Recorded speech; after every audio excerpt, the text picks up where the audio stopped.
How's this for title? Angry lesbians don't sell tickets. The Mandalorian triggers feminists. Guys, send me your art that I can use for the channel. Click the links for the email and the Discord and the whatever else. SJWs are mad that not enough women are in The Mandalorian. They don't have enough time. Do chicks ruin action films? Yeah, probably. I'll just give you the short version now. Yes, I think they do. For the most part.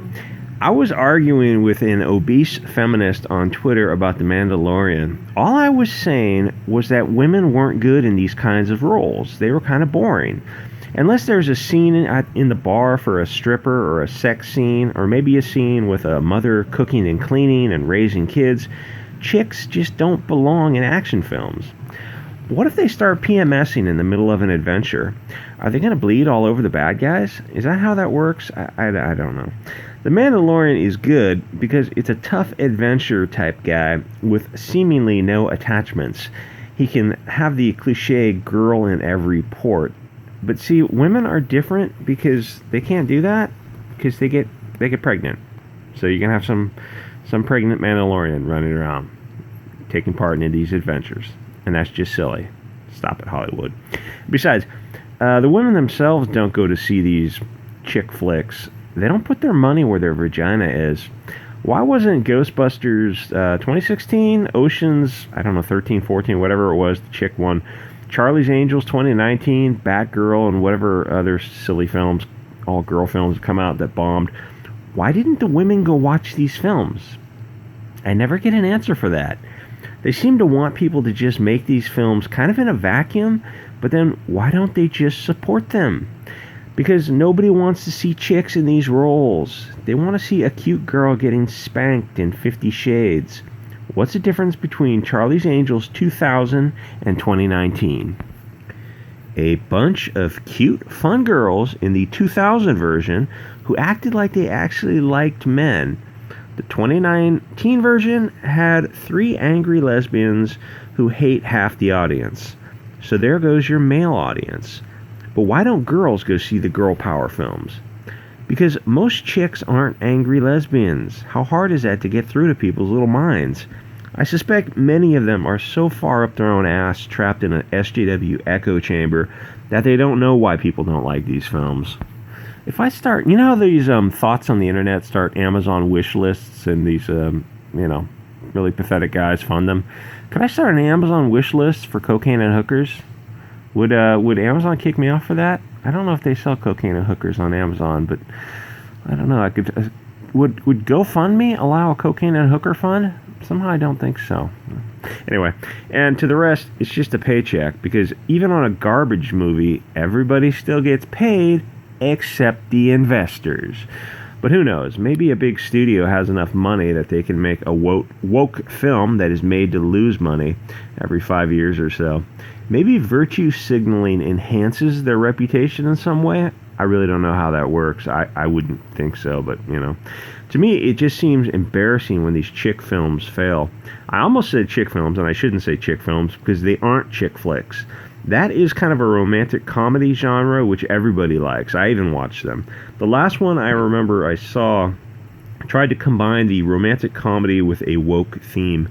It had that comedian from Working and the fat Australian chick from those 3 musical films, which I can't remember any of their names, and I didn't bother to look them up, but it's only YouTube. You know what I'm talking about. The fat Australian chick who's in those the 3 musical films where they sing a bunch. It was pretty good if you're into vocals, and it was funny. It was legitimately funny. Anyway, the fat chick wakes up one morning and she's trapped in a romantic comedy.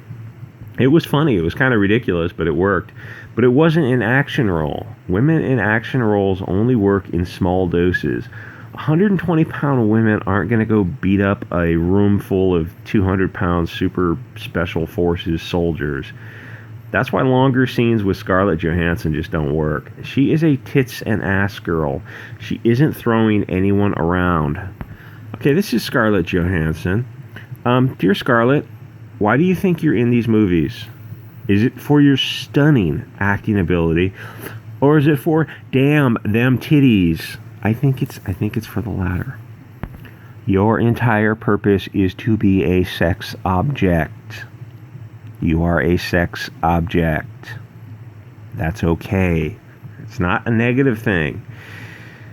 But guess what? A lot of people in these films are there for sex appeal. Do you think Chris Evans is there for his acting skills? For his 10% body fat?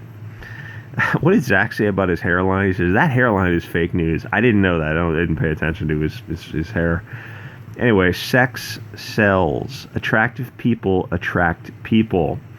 Why didn't they hire some guy who looks like Ron Jeremy for Captain America? Because Ron Jeremy literally looks like a troll who lives under a bridge. He is one ugly motherfucker. You don't want to pay the troll toll with him because he will absolutely destroy your back hole.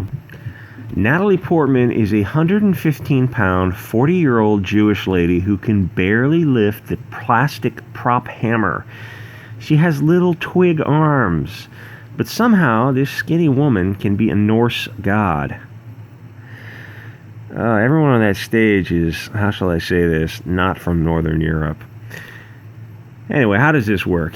It works because they are dismantling the patriarchy and deconstructing whiteness. It's essentially an anti-Euro, anti-male communist movement by followers of Mordecai Levy, i.e., aka Karl Marx. There are angry, chubby girls on Twitter who count the minutes until a woman speaks in a film, or until a person who identifies as a woman speaks. I wonder how that works out. What if the Mandalorian is trans? Can't we just identify everyone in the film as trans?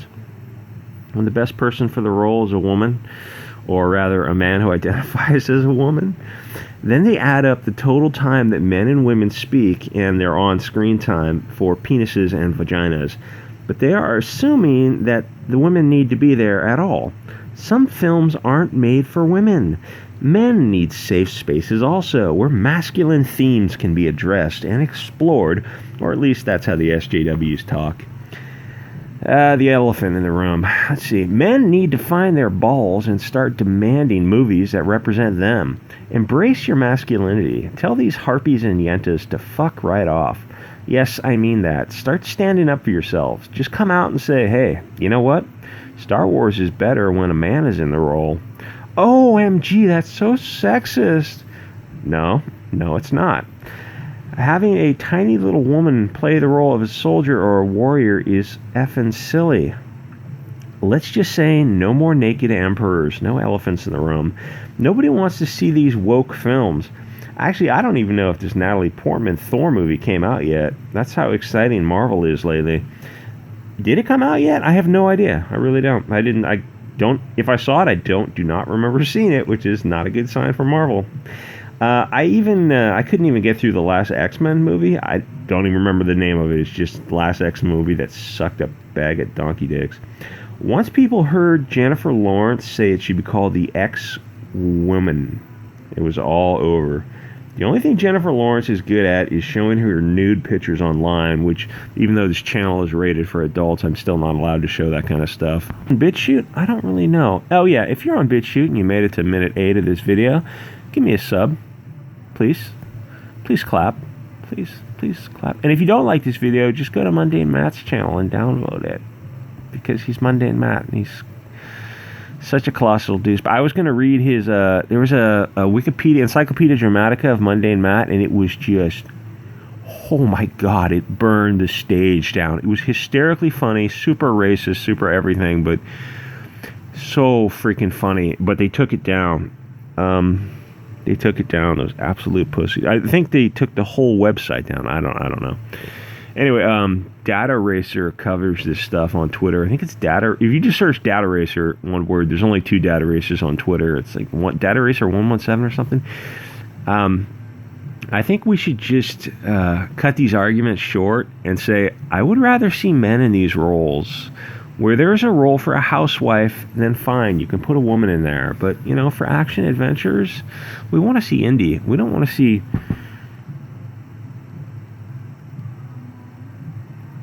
She's still got a rockin' body for an old lady, but... Look, is he helping her hold that plastic thing? Probably weighs a kilo. That's a rockin' 40-year-old. If that was your wife, you'd be stoked. But is she a Norse god?